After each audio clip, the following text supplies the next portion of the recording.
This is part 2 of our course, in which we undertake a cross-country flight in a glider. We've structured this course around a cross-country glider flight. We'll show you how to operate a glider whilst talking to the appropriate air traffic control units. Along the way, we'll learn what other types of aircraft are doing and how they operate. Although this course is primarily about using the radio, there's a surprising amount of other information to be discovered.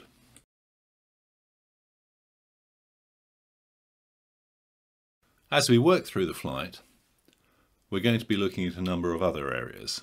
That includes how call signs are set up, the formats of messages, how we do continuation of communications, readbacks, what sort of controllers are out there, air traffic services outside controlled airspace, the use of transponders, and then what other powered aircraft do for RT.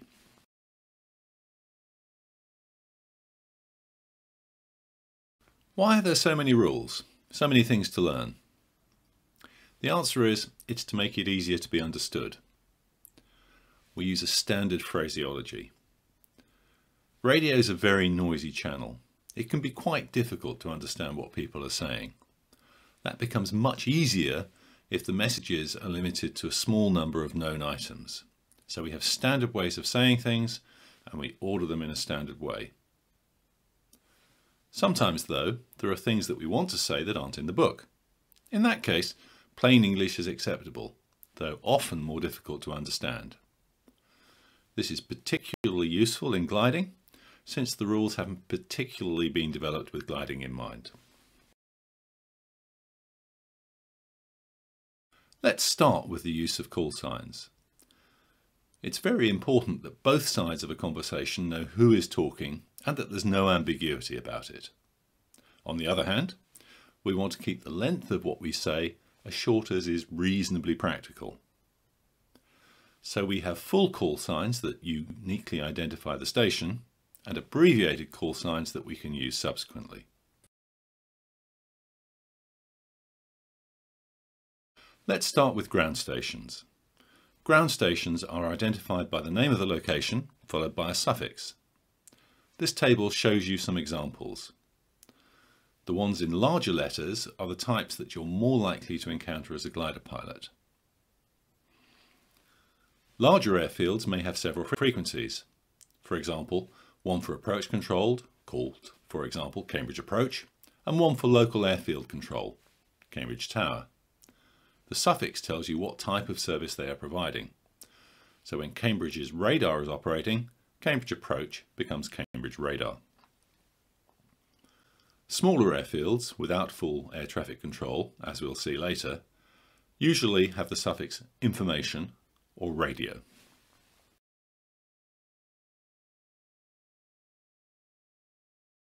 Aeroplanes often use their registration as the call sign. This is particularly the case for GA aircraft, and you'll hear a lot of people using call signs such as Golf Bravo Alpha Charlie Delta. This can be abbreviated, and we'll see that in a moment, to Golf Charlie Delta. However, it is entirely possible for other types of call sign to be used. For example, airliners might use their company prefix and a flight number, such as Speedbird 278 for BA Flight 278. Military aircraft have their own system. What about gliders? In principle, gliders are the same as other GA aircraft. However, you will hear that almost always in the UK, gliders use the prefix glider plus their tail number. This works well, but it's strictly not ICAO compliant. So for the purposes of this course, we'll be using our G-Reg call sign. The prefix glider, whilst not required, is actually a very powerful part of the call sign because it improves the situational awareness of both controllers and other aircraft on the frequency. Because the way gliders operate is significantly different from other aircraft, being clear that we are a glider every time we transmit is helpful. We strongly recommend that you use this.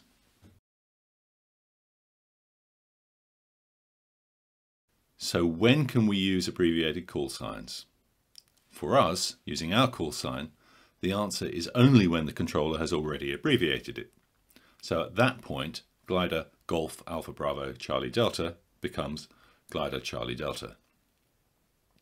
When using the Airfield call sign, we can drop all or part of it when it's not confusing, which usually means after the first call.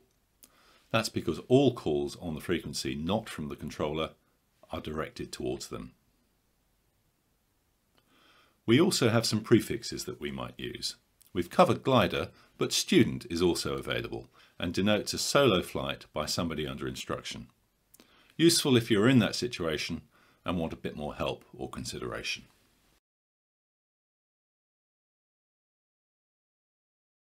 Here's that rule again and some examples. So abbreviate your call sign only after the controller has abbreviated it. A few examples. Glider Golf Alpha Bravo Charlie Delta becomes glider Charlie Delta. Golf Charlie Kilo India Oscar becomes Golf India Oscar. And Virgin Golf Romeo India Zulu Zulu becomes Virgin Zulu Zulu. Occasionally, once having been abbreviated, you may hear something like this instruction. Golf Charlie Kilo India Oscar, use full call sign. And that generally means that there are two Golf India Oscars on frequency, and it's important to distinguish between them. Let's have a look at how we talk about levels, heights and altitudes. When you first talk to an ATC unit, it's important that you both agree on which altimeter setting you're using. Only then can you communicate about how high you are. That means that you're going to use the one that they tell you about. Generally, that will be the local QNH. You then refer to your altitude. Sometimes, especially if you're talking to military airfields, they will give you the regional pressure setting. Again, you refer to altitude, but it will most likely be a lower setting than the QNH, and you will be a bit higher than the altimeter says. Occasionally, for example with a MATS crossing directly above an ATZ, air traffic control will give you a QFE, so you know your height above the airfield. Above the transition level, you'll be on a standard pressure setting, 1013, and be talking about flight light levels. You need to know which one you're using and why. If this slide doesn't make sense to you, go back and revise it from your bronze course. It's important.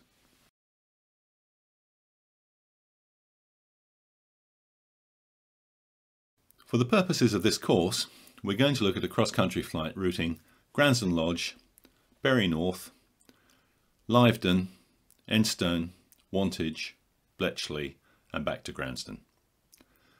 It's about 380 kilometres and not atypical for a cross-country flight, though we probably wouldn't have planned the Enstone Wantage legging quite that way in case we couldn't get a crossing clearance of the Bright Zone.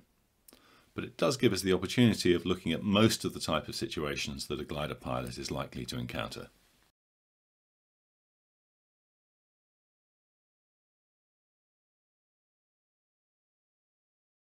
Before we fly, we may wish to carry out a radio check.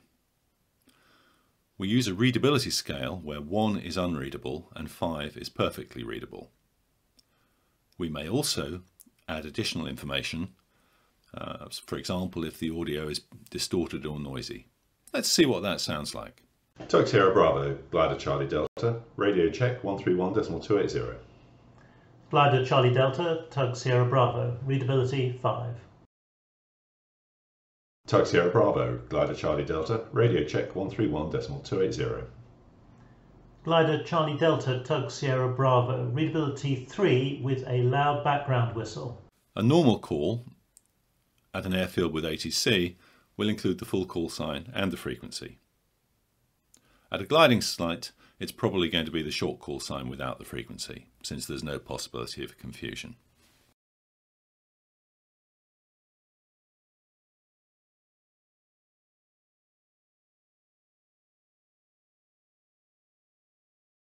Now's a good opportunity to practice. If there's more than one of you, in pairs carry out and respond to a radio check. One person can be the glider pilot and the other person the tug pilot. If it's just you on your own, get a piece of paper and work through the calls.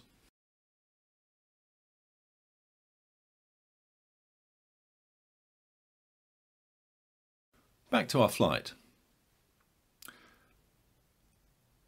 As soon as we start the task, we need to be thinking about our first call because we're about to pass Cambridge. We could have had Cambridge set as the radio standby frequency before we got airborne. We'll make that call probably in the first or second glide after starting, once we're a few kilometres away from Gransden Lodge and it makes sense to stop listening on their frequency. The time to make the call is when you're high and in the glide, not when you're low or trying to concentrate on centering a thermal. Don't forget, if you're looking in to change a radio setting, look out well both before and afterwards.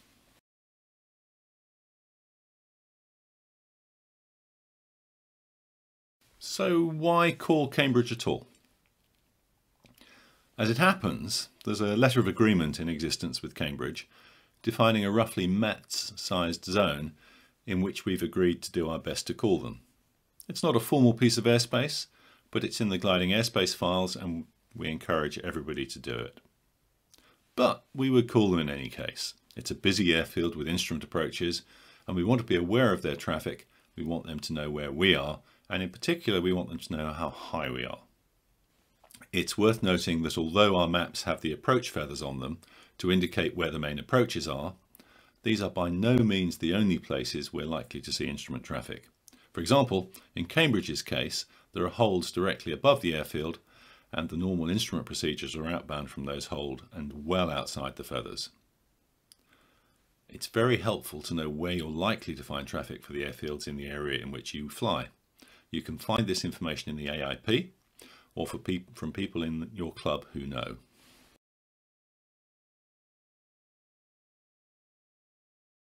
Let's listen to the conversation that we have with Cambridge. Cambridge approach, glider Golf Alpha Bravo Charlie Delta, request basic service. Glider Golf Alpha Bravo Charlie Delta, Cambridge approach. Pass your message. Glider Golf Alpha Bravo Charlie Delta from Gransden Lodge to Gransden Lodge, 1 mile south of Bourne, altitude 4,000 feet, QNH 1021, heading east to Bury St Edmunds. Glider Charlie Delta, Roger. Basic service, report leaving the frequency. Basic service, Wilco, glider Charlie Delta.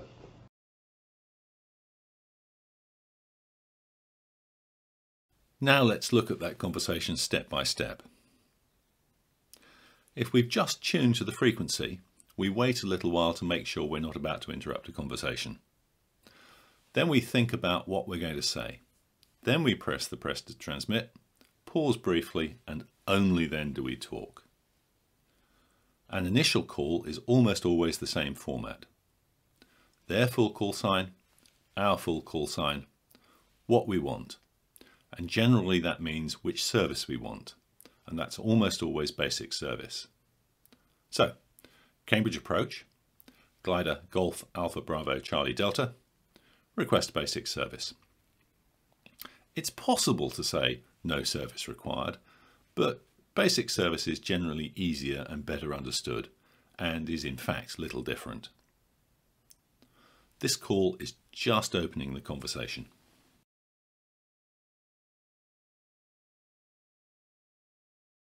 Providing they're not doing something else at the time, we'll hear glider Golf Alpha Bravo Charlie Delta, pass your message.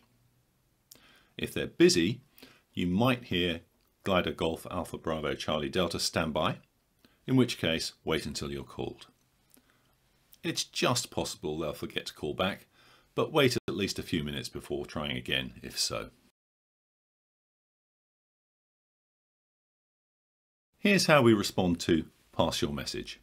It's a standard format. First, our call sign and type. In this case, the word glider takes care of the type. Our departure point and destination, our position and altitude, and lastly, any other details and/or intentions. On this call, we've told them where our next turning point is. If we were planning to go directly through their overhead, where their hold is, we might mention that. Glider Golf Alpha Bravo Charlie Delta from Gransden Lodge to Gransden Lodge, 1 mile south of Bourne, altitude 4,000 feet, QNH 1021, heading east to Bury St Edmunds.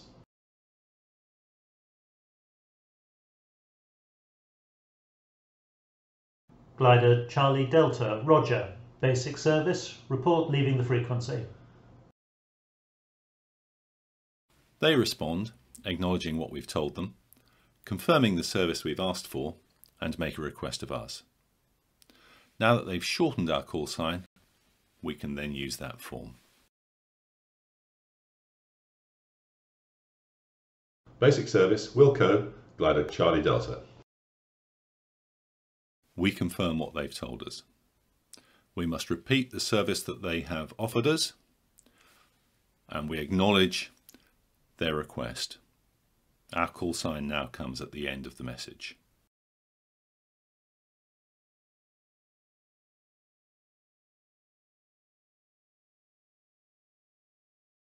That simple call has used a number of rules that we need to understand. Establishing contact, or an initial call, passing your message, or a full call, continuation of communications, and readbacks. To help you get over the relevant information concisely, there are set formats for the initial and full messages. Let's look at each of those in turn.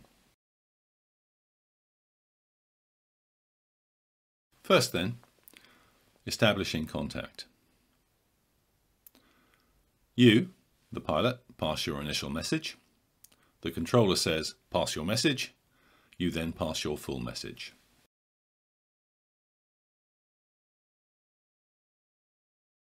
Here's the format of the initial call.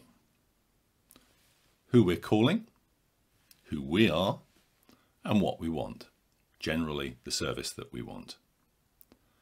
This is generally the only time we need to use the ground station's call sign. Here's how we respond to pass your message. Again, it's a standard format. First, our call sign and type. So for a powered aeroplane, that might be a PA-28 or a Mooney 201. In our case, the glider part of our call sign takes care of the type. Actual glider types won't be of much use to air traffic control, though if they ask, you can tell them what you're flying. Next, the departure point and destination. This is a standard part of this message and we've included it in this course. It makes a lot more sense and gives situational awareness to a controller for an aircraft who's going from A to B, less so for a glider doing a triangle. You'll find that most glider pilots leave this part of the message out, and air traffic control rarely ask. If they want to know, they can ask and you can tell them. Position and altitude. Where we are, either in relation to some feature they're likely to know, so something big on a 500,000 map, or in relation to their airfield, for example, bearing 260, 10 miles from Cambridge. Don't give this in relation to BGA turning points, which only we know. For altitude, we've included the QNH.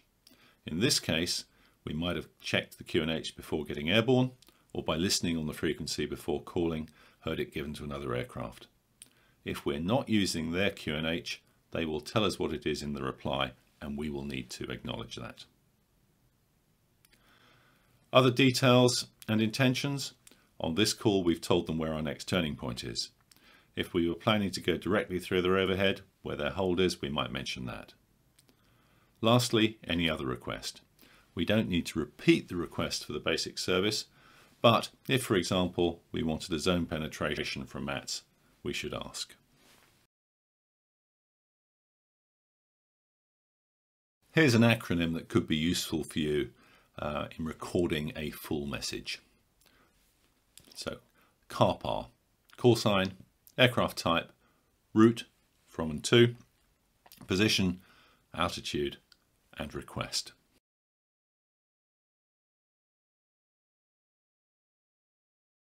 Golf Foxtrot Lima Kilo Sierra, Falk motor glider from Enstone to Dunstable, 1 mile north of Tame Airfield, altitude 2,200 feet, QNH 1005, estimate Milton Keynes at 23, or VFR tracking to Milton Keynes. We could also say Enstone local.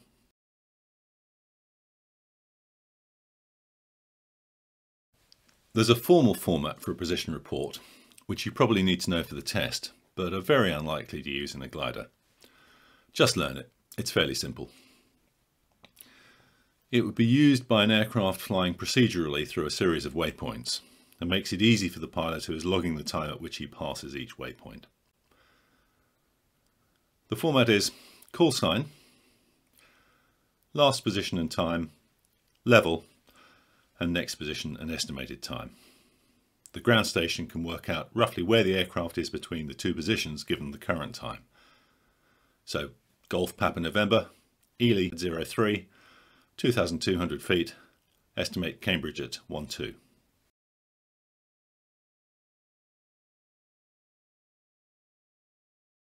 What are the rules about where your call sign goes? Sometimes we've had it at the beginning, sometimes we've had it at the end. Pretty simple. If air traffic control initiate the conversation, then the rule is the aircraft call sign and then the message. And the pilot reads back and then concludes with the call sign. Glider Charlie Delta, cleared to enter the ATZ. Clear to enter the ATZ, Glider Charlie Delta.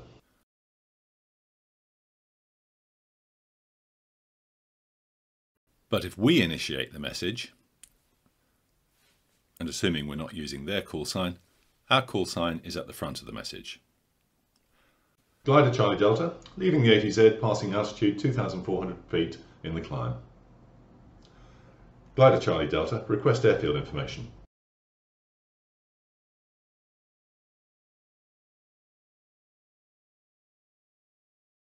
There are a number of items which must be read back verbatim. You just need to learn these. This is done for important items to ensure that they've been received correctly. They are headings, levels, including altitudes and heights, clearances involving a runway, so anything to do with landing, taking off, crossing and so on, airways or route departures and clearances, SSR operating instructions, QNH and QFE, the type of service required or wanted, the runway in use, and frequencies.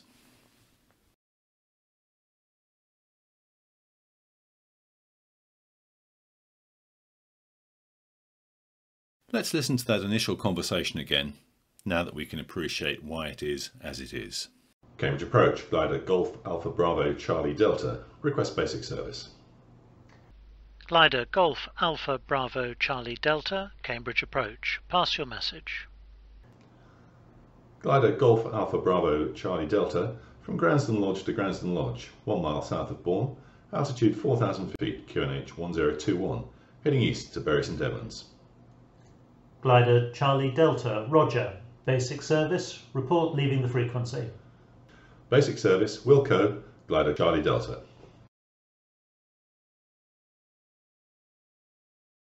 Another chance to practice. If you can, practice with someone else. If not, take a piece of paper and write out the calls from both ends that you'd expect if you were a glider pilot about to pass an airfield with an air traffic control unit.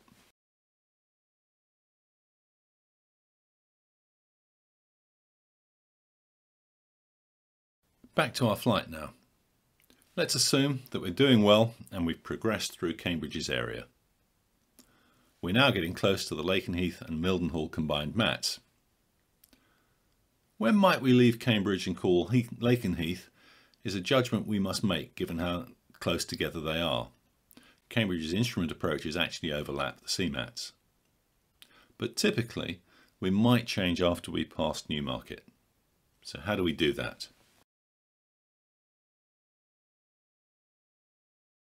Sometimes a controller may pass instructions to change frequency. This might well happen if you're being passed from one service provider to another, as in this example. BigJet 347, contact rate and control 129.125. Rate and control 129.125, BigJet 347. Contact generally means that your details have been passed on to the next station and you won't need to repeat them. Or this might happen. Golf Kilo Sierra, free call Sywell information 122.705. Sywell information 122.705 Golf Kilo Sierra. Here the phrase free call is used, and that means that your details have not been passed, so you need to start again on the next frequency. In both cases, note that the frequencies given are mandatory readback items.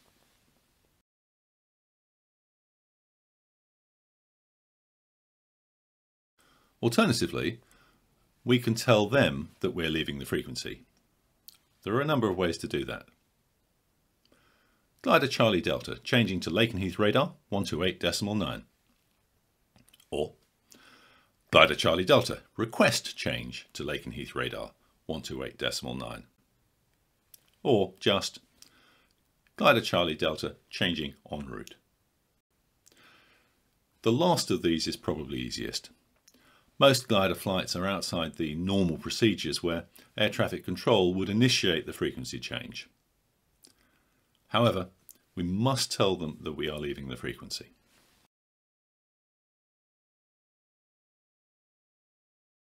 Another chance to do some practice.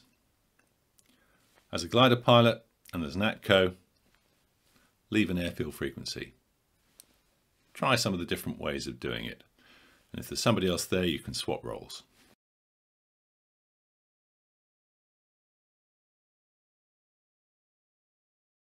In the example flight, we talked about the letter of agreement with Cambridge being like a radio mandatory zone, or RMZ. But what is an RMZ? As of 2019, there's only one in the country, and that's at Harden. But there may be others on the way. The exact rules for each of them may be set individually, so you need to check. But in principle, an RMZ is a piece of airspace where you need to be in two-way radio contact with the controlling authority in order to enter. In Harden's case, there are some alternatives. If you have a transponder, you can use their listening squawk and monitor the frequency, or you can phone before the flight and agree what you're going to do.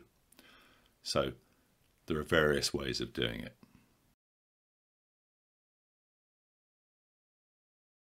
The next background area we need to understand is the classes of controller that we might come across.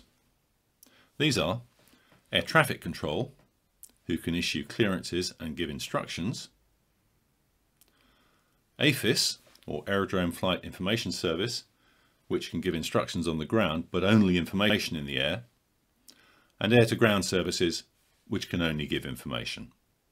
Let's go into each of those in a bit more detail. Let's start with air traffic control. A full air traffic control service will have an ATZ and may well be in a Class D zone. The airfield may well have an ATIS, an automatic terminal information service, which we'll talk about more later. It's quite likely that there will be a number of frequencies and services provided, and an inbound aircraft will work through them. The controllers can issue clearances and give instructions to you. So you may hear cleared to land, cleared to enter the zone VFR not above 1500 feet, join left base, contact line and approach 123.2. In a glider, if you want to enter the ATZ, be ready to change to the tower frequency, since it will be them that will be controlling the ATZ.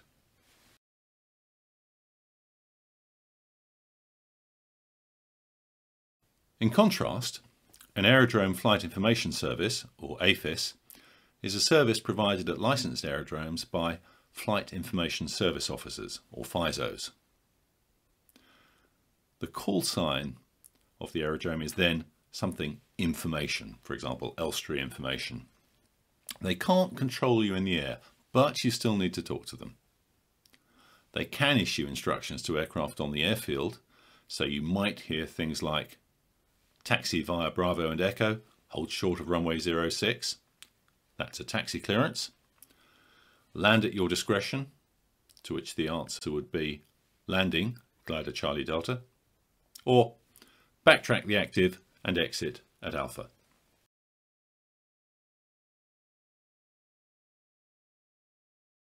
The third type of controller is an air-to-ground operator.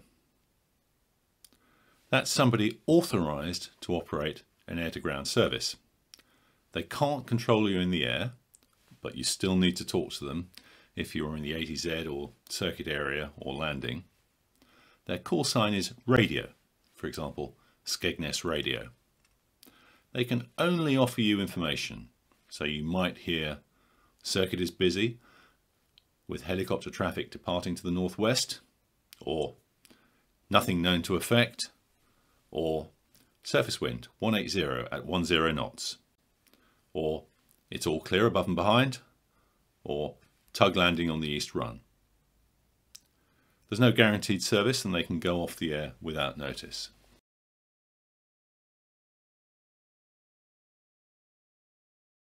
On this slide, you can see how the RT phraseology differs between the three types of station. ATC gives clearances and the other two provide information to aircraft in the air. Study this and be prepared to respond accordingly.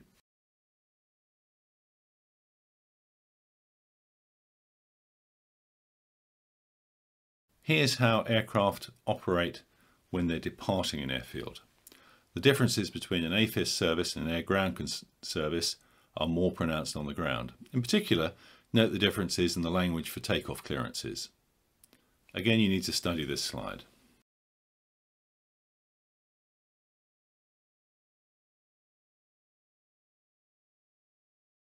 For arriving aircraft, there are again some differences in the phraseology. Remember, only full air traffic control can control you in the air, but you still need to be talking to the other two.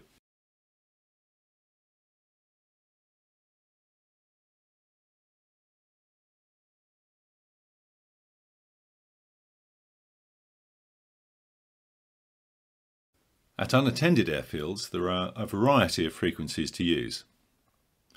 In general, glider sites count as unattended, in that they generally don't have any of the three types of air traffic that we've just covered. Rather, they have a frequency that radio calls will be made on. Sometimes, for the larger clubs, the frequencies will be dedicated to that airfield. At other times, one of the common gliding frequencies will be used. For small, non-gliding airfields that don't have their own frequency, the convention is to make the call on SafetyCom 135.480. That should only be done less than 2,000 feet above airfield level or 1,000 feet above the circuit, and within 10 nautical miles, or about 20 kilometres.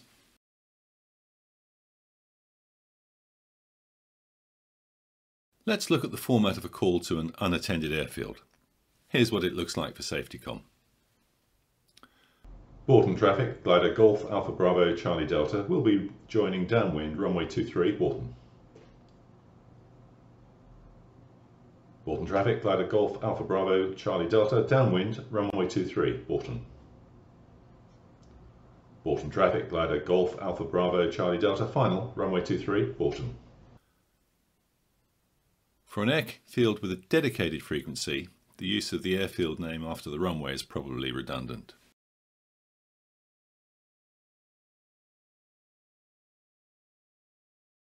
Here's a chance to check your understanding. What are the three different types of air traffic control? How do they differ? How does the RT used by them differ? What happens at an unattended airfield? If you can't answer these questions clearly, go back and revise.